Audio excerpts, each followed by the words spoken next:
Sahabat DKP, senang dapat kembali menjumpai saudara dalam acara Gema Kasih Indonesia. Saya Pendeta Arlianus Larosa, pemandu percakapan kita. Ini sebuah acara untuk memperbincangkan isu-isu yang sedang beredar di tengah-tengah masyarakat, atau pokok-pokok penting dari iman Kristiani, atau perkembangan di dunia teologi yang relevan bagi kehidupan bersama, baik sebagai warga gereja pun sebagai warga bangsa. Dan kali ini kita berbicara mengenai atau membahas topik beragama dengan kritis, beragama dengan kritis. Dan untuk itu telah datang di studio narasumber kita, Bapak Pendeta Dr. Albertus Pati. Selamat datang Pak Berti. Terima kasih Pak Arli. Terima kasih kembali, ini sudah datang untuk kesekian kalinya di studio YKB. Oke, Pak Berti adalah pendeta Gereja Kristen Indonesia yang sekarang berbasis di GKI Mulaulus Bandung. Beliau adalah seorang pendeta yang menaruh minat atau memberi perhatian pada masalah-masalah sosial kemasyarakatan, sosial politik, atau hubungan antar agama. Dan kali ini beliau akan menolong kita memahami beragama dengan kritis. Pak Berti, saya mulai dengan pertanyaan mengenai definisi Pak, supaya semua pemirsa kita punya pemahaman yang sama ketika nanti kita berbincang. Apa sih yang dimaksudkan dengan beragama dengan kritis ini? Apakah memang ada yang beragama dengan tidak kritis begitu, Pak? Terima kasih Pak. Memang ada yang beragama dengan tidak kritis. Ada ya. Dalam pengertian apa yang disampaikan diterima begitu saja. Tapi itu kan dia beriman, Pak. Percaya saja. Percaya saja. Itu bahaya juga. Karena beriman pun harus dengan kritis, Pak. Oke. Ya. Karena kalau dia terlalu percaya saja, kemudian beriman, kemudian percaya dengan dia cuma menerima sesuatu tanpa ada filter sama sekali, itu juga membahayakan. Ya, artinya dia beriman tapi dia tidak tahu sama sekali apa yang diimani. Gak ada gunanya. Kritis itu membuat seseorang harus mengetahui sungguh-sungguh apa yang dia imani, apa yang dia pegang, dan dia harus menguasainya. Oleh karena itu dia memang harus kritis, mempertanyakan terus-menerus. Ya, kritis itu artinya tidak menerima begitu saja apa yang merupakan tradisi, apa yang merupakan warisan teologi dari orang-orang pendahulu kita dulu, tetapi kita berusaha untuk menerima apa yang baik, tapi mungkin kita harus menyesuaikan diri karena dunia ini kan terus-menerus berubah. Ya. Oleh karena itu, mengapa kita membutuhkan daya kritis di dalam konteks beriman? Karena dia dipaksa untuk mempertanyakan. Yang kedua adalah dengan mengatakan kritis, seseorang itu harus menggunakan akalnya sebetulnya di dalam beriman. Jadi beriman itu bukan soal emosional saja, tapi kita juga harus menggunakan akal, kecerdasan kita untuk mengukur mana yang baik, mana yang kurang baik, mana yang bisa diteruskan, mana yang tidak perlu diteruskan lagi. Itu yang dimaksud dengan bersikap kritis. Nah, kalau gitu Pak, berarti walaupun tadi Pak sudah sempat menjelaskan sedikit, mengapa kita harus mengembangkan sikap kritis dalam beragama? Bukankah sebelum misalnya mereka yang melahirkan tradisi-tradisi itu atau ajaran pada masa lampau juga kan menggunakan akal sehat mereka dalam merumuskan? Dan kalau kita lihat misalnya para pemimpin-pemimpin agama sekarang, bukankah juga mereka dikaruniai akal sehat dan belajar secara khusus? Mengapa kita harus mengembangkan sikap kritis dalam beragama? Yang pertama, kenapa kita harus mengembangkan? Karena sekali lagi, satu ajaran agama manapun itu selalu muncul dari satu konteks situasi tertentu, di dalam satu tantangan dan masalah tertentu, membuat orang merespon seperti itu. Ketika kita menghadapi satu konteks yang berbeda, zaman berbeda, tantangan berbeda, kita membutuhkan mempertanyakan itu, apakah memang apa yang kita terima dulu masih bisa diteruskan, atau memang membutuhkan semacam akomodasi yang lain, membutuhkan sebuah transformasi yang lain. Itu yang paling utama ya Pak ya. Yang kedua adalah bersikap kritis ini sebetulnya merupakan satu warisan dari teologi reformasi. Karena Luther itu mulai dengan sikap kritis terhadap gereja Katolik Roma, ya. Dia melihat begitu banyak persoalan-persoalan, masalah-masalah, ketidakbenaran yang terjadi pada masa itu. Bahkan bagi Luther ini udah penyesatan yang luar biasa di kalangan gereja Katolik Roma. Dan ketika banyak para pemimpin rohani pada saat itu diam dan tidak berani berbicara apa-apa, tidak berani mengkritisi situasi, Luther tampil sebagai pengkritis. Jadi sebetulnya yang dilakukan oleh Luther itu mengkritisi gereja Katolik Roma, itu dia melakukan kritik internal. Luther tidak punya niat sama sekali untuk membangun satu gereja baru. Dia mengkritiknya sebagai seorang pastor Katolik terhadap gereja Katolik yang dicintainya itu. Ya, jadi sekali lagi itu sebetulnya satu warisan teologi yang diwariskan dari tradisi reformasi untuk bersikap kritis itu. Dan tentu saja bersikap kritis misalnya dalam ketika itu ada ajaran reformasi, ada ajaran yang mengatakan pokoknya kita harus membaca Alkitab dalam bahasa Latin. Ya. Luther bilang kenapa harus bahasa Latin? Karena kalau seandainya kita membaca Alkitab dan berdoa dalam bahasa Latin, itu cuma dikuasai oleh para pastor, para pemimpin rohani. Dan akhirnya jemaat dan umat tidak ngerti apa-apa yang diimaninya. Oh, kenapa? Apakah Allah juga cuman menggunakan bahasa Latin itu di sorga sana? Allah kan pasti menggunakan banyak bahasa juga. Oleh karena itu, Luther yang kritis itu berani menerjemahkan Alkitab ke dalam bahasa Jerman. Dan disitulah dia mulai dikejar-kejar karena sikap kritisnya ini. Jadi bagi saya memang Luther ini terutama dari tradisi reformasi itu yang memberikan kepada kita sikap kritis. Jangan sampai kita cuma menerima apa saja, menerima apa yang sudah diwariskan dari dulu, seolah itu taken for granted, sesuatu yang baik. Bisa saja itu sesuatu yang ternyata tidak baik dan tidak cukup oke di dalam konteksnya. Apalagi pada masa itu juga banyak sekali ajaran-ajaran agama yang justru digunakan untuk oleh para pastor untuk mendominasi dan melakukan hegemoni terhadap umat. Termasuk di dalamnya itu bagaimana mencari uang, mencari dana untuk kepentingan para pastor itu sendiri, para pimpinan rohani. Jadi Luther itu sebetulnya sekali lagi mengajarkan kepada kita bahwa kita harus bisa mengkritisi agama, apalagi pada masa sekarang ini. Kita tahu bahwa agama ini sesuatu yang baik. Agama ini sesuatu yang sebetulnya oke. Tetapi belum tentu yang oke pada satu zaman itu oke pada zaman lain. Saya bisa kasih contoh. Kita menerima warisan tradisi keagamaan dari para penginjil dari barat, orang Belanda. Orang Belanda ini begitu datang ke Indonesia, mereka selalu berpikir bahwa pokoknya mereka yang bukan barat, mereka yang beragama tidak barat, berarti Kristen, itu sesat semuanya. Kan gitu. Tetapi orang Belanda ini mengajarkan kepada kita yang sudah biasa tinggal di tengah-tengah keanekaragaman agama. Kalau kita menerima mentah-mentah tradisi barat yang tinggal di tengah-tengah masyarakat yang homogen, cuman orang kulit putih dan cuma orang Kristen, maka efeknya keagamaan yang kita terima dari orang barat itu akan membuat kita membenci saudara-saudara kita yang berbeda agama. Oleh karena itu apa yang kita terima dari barat itu mesti kita kritisi. Ternyata kita bisa terima kekristenannya, tetapi sikap yang arogan, sikap yang berpikir bahwa hanya kita yang paling benar, yang lain tidak benar, yang lain sesat, yang lain tuh anak setan, kita anak Tuhan, ini kan kita harus kritisi. Ini nggak cocok untuk tinggal di Indonesia yang beraneka ragam agama, suku bangsa, etnik, dan sebagainya. Kita harus kritisi supaya apa? Kita bisa hidup dalam damai beserta dengan mereka yang berbeda agama, berbeda ajaran, berbeda etnik, dan sebagainya. Sekali lagi, kita harus bisa mengkritisi. Salah satunya juga begini.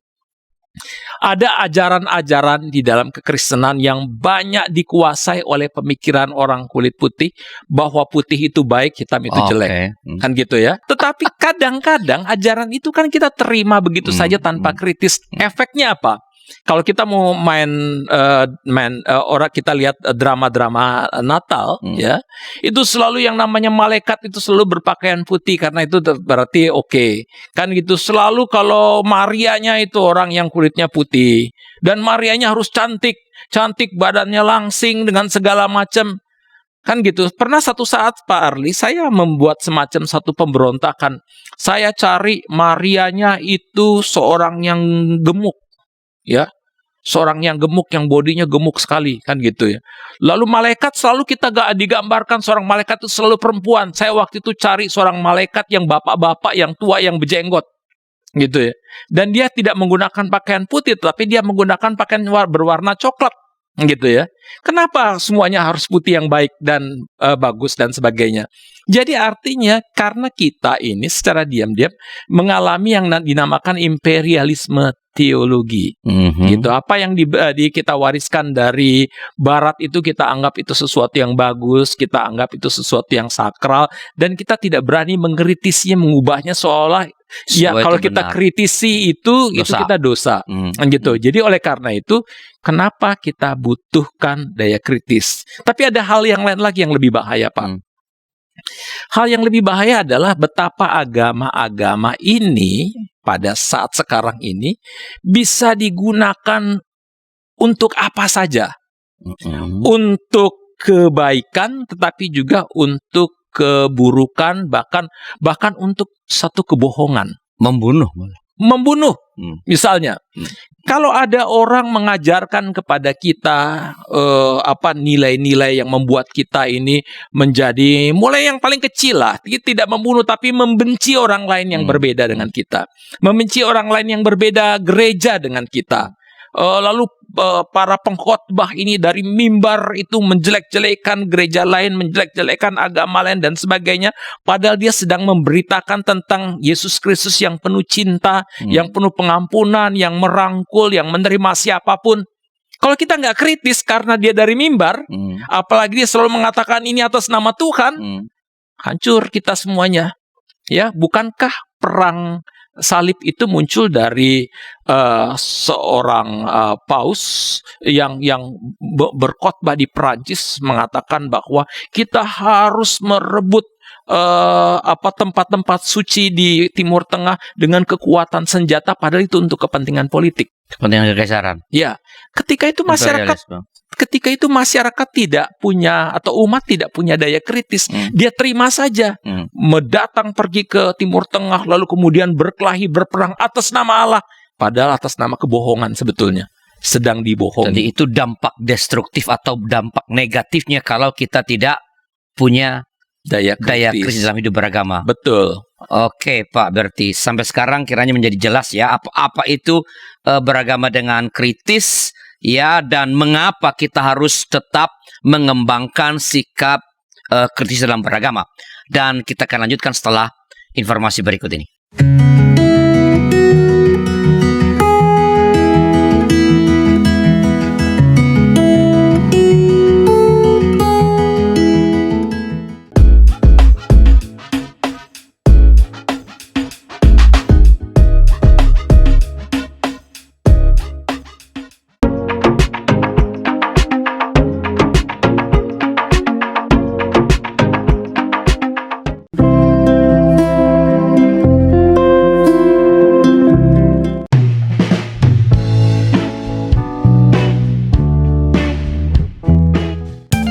Sahabat, mari dukung pelayanan dan pekabaran Injil melalui YKB dengan membagikan link acara ini kepada sebanyak mungkin orang. Dukungan juga dapat saudara lakukan dengan mentransfer dukungan finansial ke rekening BCA ke nomor 450 305 2990 450 305 2990 atas nama Yayasan Komunikasi Bersama.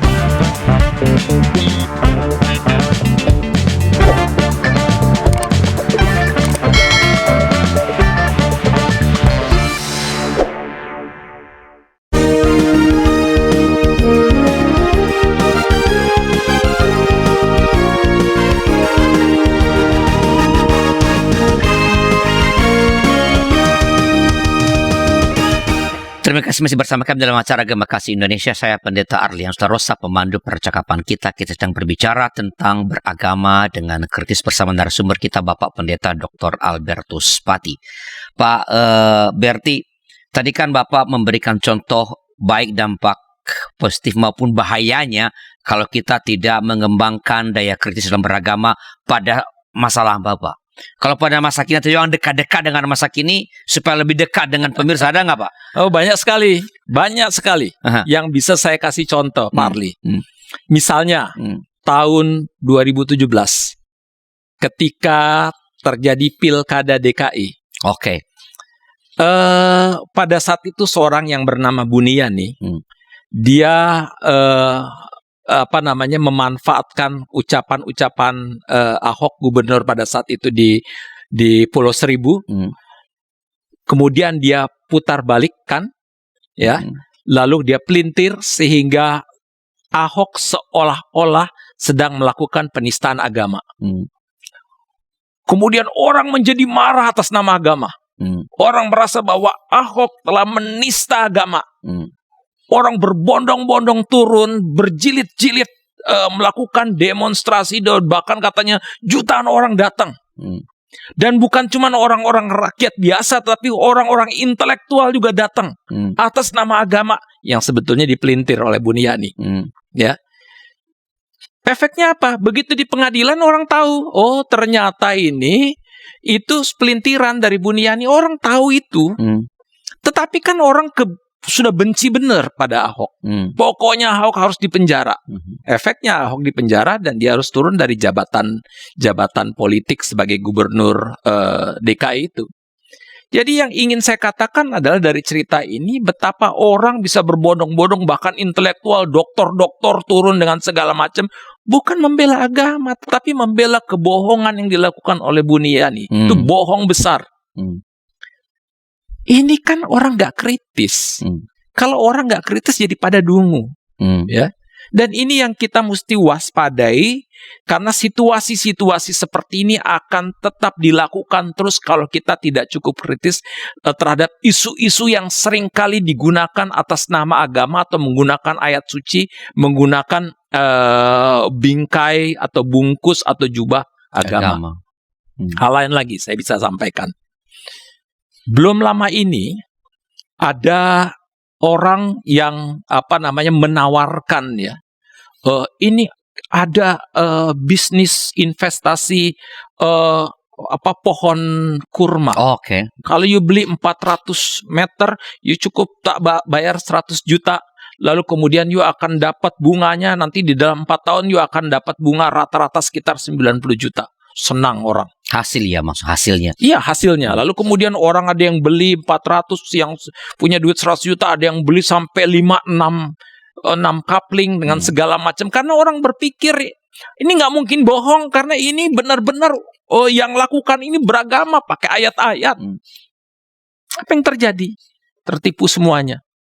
Ternyata ini investasi bodong. Ketika orang menggunakan agama, Pak Arli, ya, itu seringkali orang kehilangan daya kritis, ya.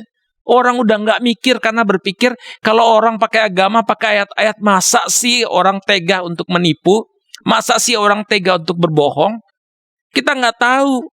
Dan tetapi kenyataan seperti ini sudah membuktikan kepada kita, ternyata orang sudah tidak takut Tuhan lagi.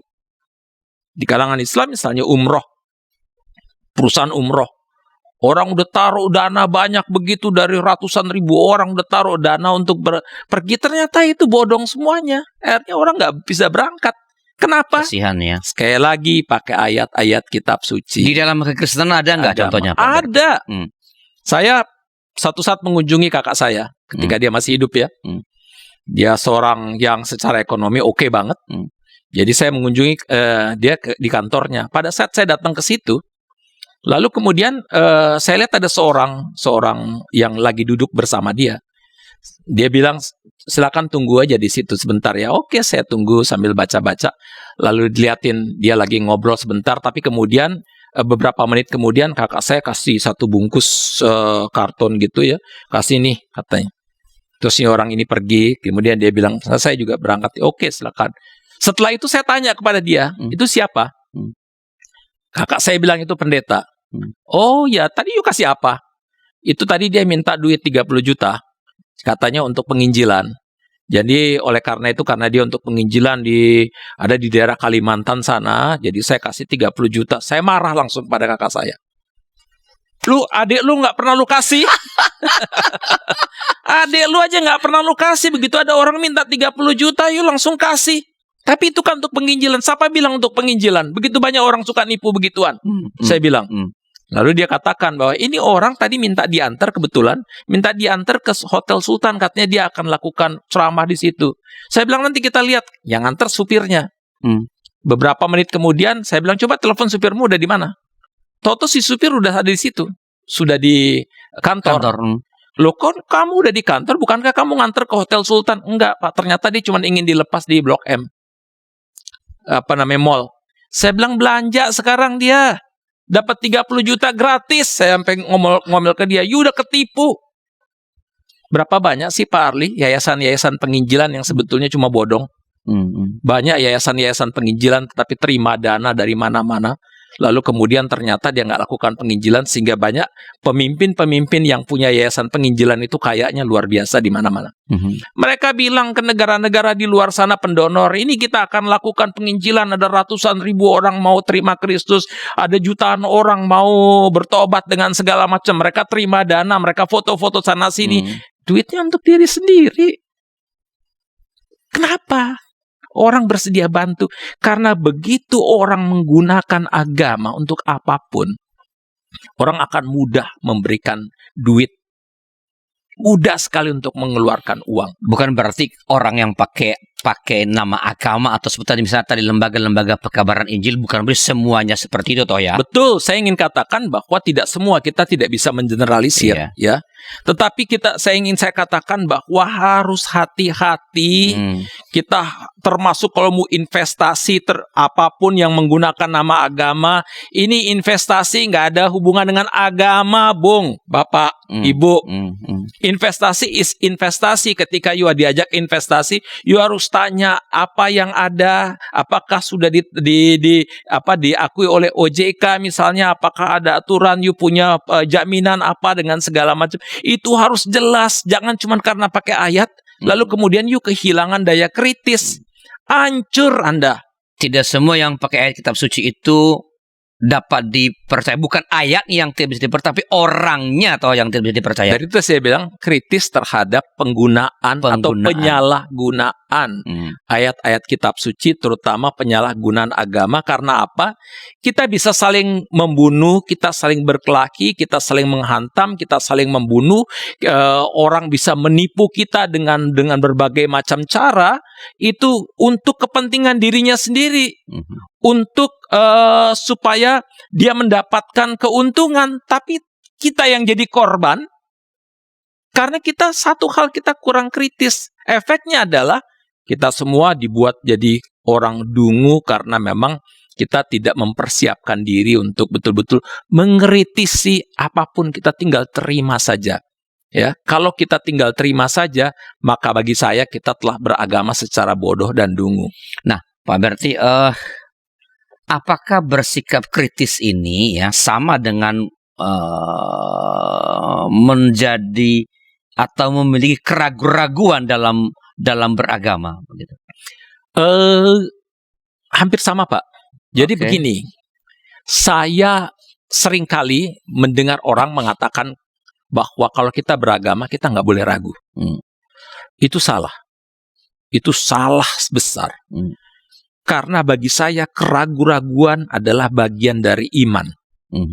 Kalau kita beriman tanpa ada keraguan-raguan, kita akan beriman dalam ketaatan buta. Kita ingat kasus Jim Jones, ya. Itu begitu banyak orang yang pengikut-pengikut dia yang datang, lalu kemudian dia katakan bahwa nanti Tuhan akan datang dan sebagainya. Oleh karena itu mereka kemudian disuntik mati, mereka terima saja. Kenapa? Karena mereka beriman tanpa daya kritis. Kedua, kita ingat dulu ada kasus di Bandung, Pak. Satu sekte yang mengatakan Tuhan Yesusnya akan datang Balai Endah, ya? di Balai Endah. Ya, Tuhan Yesus akan datang di Balai Endah. Oleh karena itu kamu harus tinggalkan pekerjaan, kamu harus tinggalkan istri, tinggalkan suami, tinggalkan anak-anak, tinggalkan kuliahmu dan sebagainya. Orang tinggalkan semuanya, rumah, istri, suami, segala macam ditinggalkan. Semuanya ngumpul di Balai Endah untuk menerima kedatangan Tuhan. Yang ternyata bukan Tuhan yang datang, satpam yang datang. Ngapain lu pada di sini? Kan gitu ya. Padahal mereka udah tidak makan berhari-hari. Ternyata cuma tipuan saja. Ini yang maksud saya adalah ini orang sekarang banyak orang menipu. Ya, banyak orang berbohong. Dan menurut satu penelitian dari psikolog di Amerika, rata-rata setiap 10 menit orang berbohong sekitar 2-3 kali. Ya. 2-3 udah 3 orang. Setiap 10 menit orang 2-3 kali berbohong. Jadi kita setiap 10 menit kita berbohong 2-3 kali. Itu di Indonesia, di Amerika. Okay. Di Indonesia mungkin lebih. Itu penelitian di Amerika, setiap 10 menit 2-3 kali orang berbohong. Jadi orang berbohong 2-3 kali. Katanya itu di Amerika, tapi mungkin di Indonesia lebih ya. Ya, kita nggak tahu ya. Jadi artinya bahwa kita itu orang bisa berbohong dengan apapun saja, bahkan dia menggunakan agama untuk berbohong. Ya, orang berbohong misalnya di dalam konteks sehari-hari. Orang kalau ditanya umurmu berapa, untuk muda-mudain, orang bilang mestinya dia udah 70, dia bilang 40. Misalnya, kalau orang misalnya diminta, bantu saya dong, kita lagi emoh untuk bantu sebetulnya.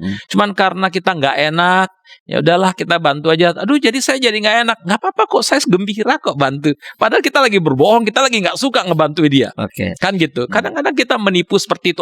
Kalau ada orang datang ke rumah kita, lalu kemudian bisa ketemu, bilang aja nggak ada. Kita berbohong. Jadi kita berbohong hampir setiap saat sebetulnya. Dan celakanya ini Pak Arli, di dalam konteks tema kita kali ini, orang sekarang tidak ragu-ragu untuk menggunakan agama untuk berbohong. Dan efeknya bukan saja menimbulkan kebencian antar umat beragama, kebencian antar denominasi, kebencian antar etnik, kebencian antar gereja dengan segala macam, tetapi yang terjadi adalah orang bisa membunuh sesama, bisa mempersekusi sesama. Orang berpikir dia membela agama, padahal yang dia tidak tahu dia sedang membela kebohongan. Dan itu kedunguan yang luar biasa. Oke, jadi betapa dahsyatnya dan betapa menghancurkannya kalau kita menjalani kehidupan beragama ini dengan tanpa daya kritis gitu ya. Dan banyak contoh tadi dalam sejarah masa lampau maupun pada masa, dan mungkin pada masa kini semakin penting karena pemanfaatan agama untuk kepentingan-kepentingan yang non-religius itu sekarang kan semakin besar. Jadi betul-betul memang daya kritis ini betul-betul harus kita kembangkan terus. Nah, apakah ada contoh dalam Alkitab yang memang mau mengatakan ya mengembangkan sikap kritis itu adalah bagian dari hidup beriman? Tadi Pak Berti mengatakan itu. Betul. Tapi apakah ada contohnya di Alkitab setelah informasi berikut ini?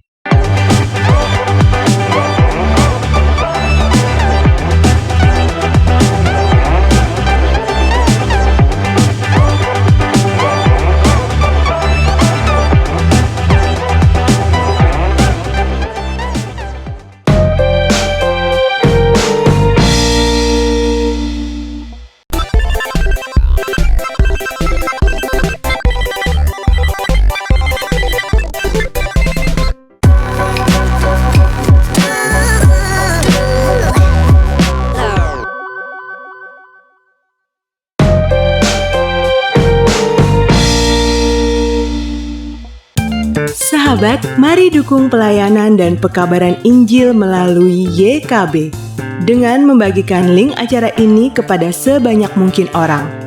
Dukungan juga dapat saudara lakukan dengan mentransfer dukungan finansial ke rekening BCA ke nomor 450 305 2990 450 305 2990 atas nama Yayasan Komunikasi Bersama.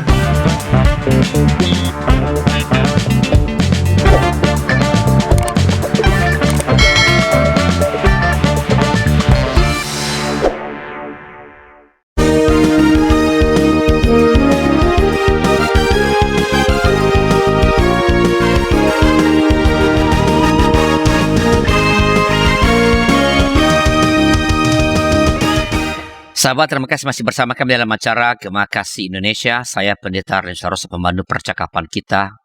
Kita sedang berbincang tentang beragama dengan kritis bersama dengan narasumber kita, Bapak Pendeta Dr. Albertus Pati. Ini adalah segmen yang terakhir. Pak Berti tadi kan Pak Berti mengatakan bahwa bersikap kritis adalah bagian dari yang sangat penting dalam kehidupan beriman. Nah, apakah memang ada, sebutlah apakah ada tokoh atau ada pesan-pesan kitab suci, Alkitab maksudnya, yang berbicara mengenai ini, Pak? Ada, Pak. Thomas misalnya ya. Thomas ketika para murid yang lain mengatakan Yesus sudah bangkit, ya.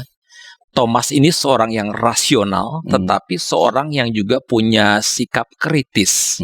Ya, bagi banyak orang Kristen ini nggak benar nih, mestinya dia punya iman saja, nggak usah kritis-kritis karena dosa. Tapi bagi saya dia seorang yang baik, yang mesti kita contoh karena dia tidak terima asal terima saja. Dia harus mengujinya. Bukankah Alkitab mengatakan bahkan kita harus menguji roh, ujilah setiap roh. Iya. Ya. Jadi Thomas ini berkata, saya tidak akan percaya sebelum saya mencucukkan jariku di lambungnya, di tangannya yang terluka itu, aku nggak akan percaya. Dan memang akhirnya memang Tuhan Yesus datang khusus untuk Thomas, untuk menunjukkan, Thomas ini silakan cucukkan jari di tanganku maupun di lambung, silakan, supaya kamu percaya. Lalu Thomas katakan, ya Tuhanku, ya Allahku. Ya, itu pengakuan iman, ya. Tetapi yang menarik dari Thomas ini menurut saya yang mestinya kita miliki, dan terutama itu karena merupakan tradisi reformasi, kita memang harus mengembangkan sikap kritis yang luar biasa seperti Thomas. Karena hanya dengan sikap kritis ini kita bisa sungguh-sungguh memahami apa yang kita percayai dan percaya apa yang kita pahami. Banyak orang yang asal percaya sajalah, tapi dia nggak paham apa-apa. Ya, ini satu kebodohan yang membuat orang mudah sekali ditipu dengan segala macam cara, lalu kemudian orang dibodohi, orang menjadi dungu dengan segala macam. Begitu banyak orang yang tertipu oleh karena ada misalnya dulu mantan anggota saya, sekarang sudah tidak lagi ya, yang kemudian karena dia pindah kota, yang pada saat dia mengikuti satu persekutuan, saya bilang hati-hati ya, jangan sampai Anda tertipu. Dia bilang nggak mungkin, ini orangnya baik sekali, ini orangnya oke banget, saya percaya kalau ngomong juga penuh dengan Alkitab, penuh kasih, dia suka doakan saya Pak dan sebagainya. Nggak apa-apa, saya bilang bagus. Kalau itu untuk pertumbuhan imanmu, tapi sikap kritis tetap harus dikembangkan. Iya Pak, saya sih percaya banget sama dia. Satu saat dia datang ke saya nangis-nangis. Kenapa? Dia pinjam kepada saya 1 miliar. Dia bilang dia akan kembalikan. Ternyata begitu saya minta, dia bilang enggak, saya nggak pernah pinjam uang apapun dari Anda. Saya bilang, kamu pernah punya bukti tanda terimanya? Enggak. Ya sudah, lupakan. Saya bilang, kan saya udah bilang Anda harus kritis. Sekarang begitu kena persoalan begini, datang ke saya. Kan begitu.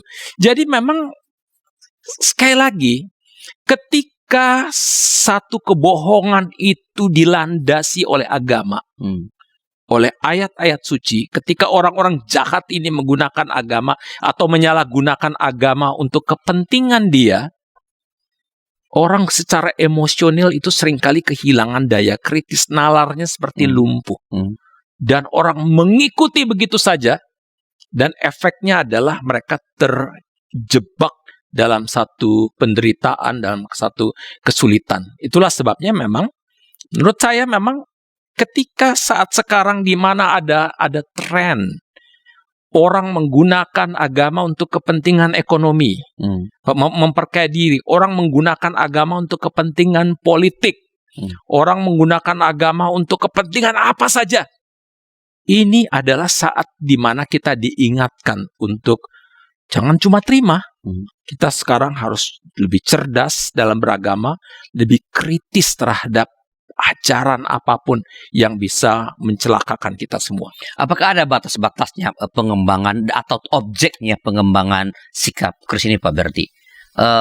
Misalnya, apakah kan tadi termasuk kan ajaran-ajaran juga berdiri? Betul. Apakah pada hal yang sifatnya fundamental dari iman Kristen, misalnya soal kebangkitan Yesus, apakah kita juga harus terus mengembangkan, mempertanyakan terus, atau boleh mempertanyakan nggak hal-hal yang menjadi fundamental dalam iman Kristen itu misalnya, Pak? Boleh, keraguan-raguan kan bagian dari iman, sekali lagi ya. Bahwa kalau kita mempertanyakan tidak ada sesuatu yang berdosa di dalam sebuah pertanyaan itu. Kan sebuah kebebasan untuk kita ya.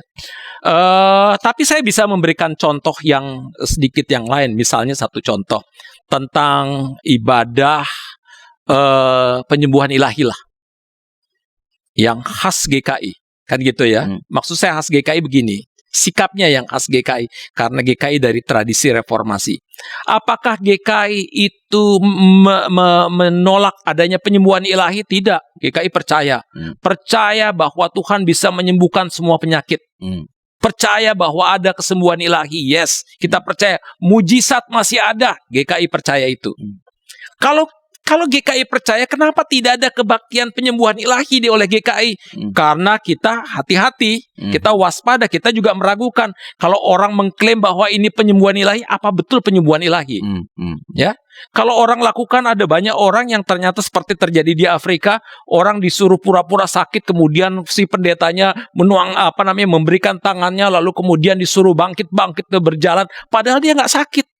Itu cuman untuk membuat orang jadi percaya dengan segala macam bahwa dia yang lumpuh dulu sekarang jadi berjalan, padahal itu tipuan-tipuan yang membuat orang supaya dia mendapatkan uang dan dana.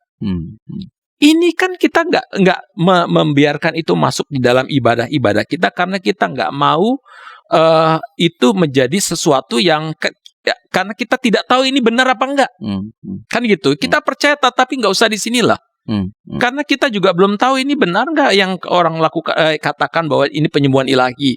Hal yang kedua, kita GKI percaya kok adanya bahasa roh.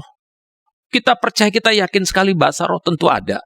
Glosolali itu ada kok di Alkitab. Tetapi kenapa GKI tidak menyelenggarakan ibadah bahasa roh di kebaktiannya? Karena kita nggak bisa nguji apakah yang mengklaim bahwa dia berbicara bahasa roh itu bahasa roh. Roh apa itu? Kan gitu. Kita nggak bisa menguji apapun. Karena kita nggak bisa menguji dan kita nggak tahu bahwa ini bahasa roh beneran apa tidak, kita hargai orang yang berbahasa roh, tapi nggak usah di kebaktian GKI karena kita nggak tahu ini benar-benar bahasa roh apa tidak. Kita hormati saja. Tapi itu tidak kita lakukan di ibadah kita karena kita punya daya kritis. Kita nggak mau orang tiba-tiba tertipu hanya karena orang ngomong sembarangan lalu kemudian mengklaim dia bisa bahasa roh, ternyata itu bukan bahasa roh. Kan gitu. Karena nggak ada grammarnya kan. Apakah segala sesuatu mesti diverifikasi kalau begitu dalam kaitan dengan ibadah? Yes. Segala sesuatu dalam betul, ibadah. Kita harus mengujinya. Jadi istilahnya kita harus menguji. Sebatas apapun kita menguji. Kalau memang begini, di dalam tradisi kita GKI kan, kalaupun kita bisa katakan kita percaya ada bahasa roh, ya. Tetapi kita juga tidak mau menghakimi yang Anda ngomong itu bukan bahasa roh, kan gitu ya. Kita jadi tidak pada sisi lain kita percaya, tapi kita ketika ada orang bicara bahasa roh, kita juga nggak mau mengatakan ya itu bahasa roh atau itu bukan bahasa roh. Kita nggak mau menghakimi, kan gitu ya. Jadi kita membuka diri, tapi kita juga lebih hati-hati. Dan kehati-hatian ini penting karena memang ketika orang sekali lagi bisa menggunakan agama untuk apapun, memanipulasi, menyalahgunakannya untuk apapun, orang bisa tertipu.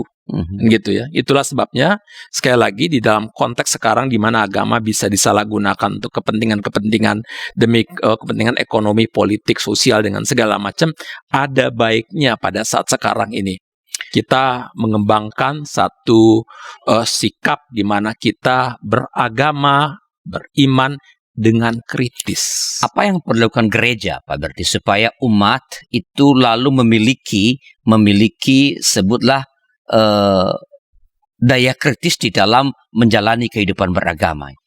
Iya, menurut saya adalah kita mulai mempersiapkan anak-anak kita sebetulnya. Ini bukan cuma gereja, bahkan bangsa ini sebetulnya. Okay.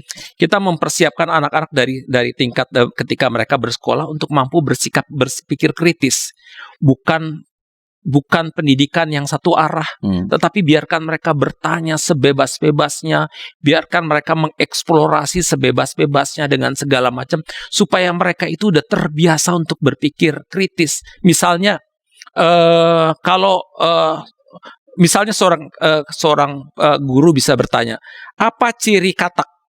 Saya ingat anak saya itu, apa ciri katak? Lalu si guru bilang, ada 5 ciri katak, katanya. Itu ada di buku.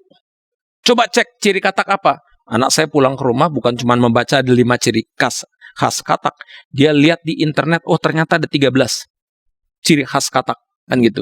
Dia datang ke sekolah, dia katakan bukan 5 bu, ada 13 ciri khas katak. Guru bilang salah. Karena yang betul ada 5, ikutin buku.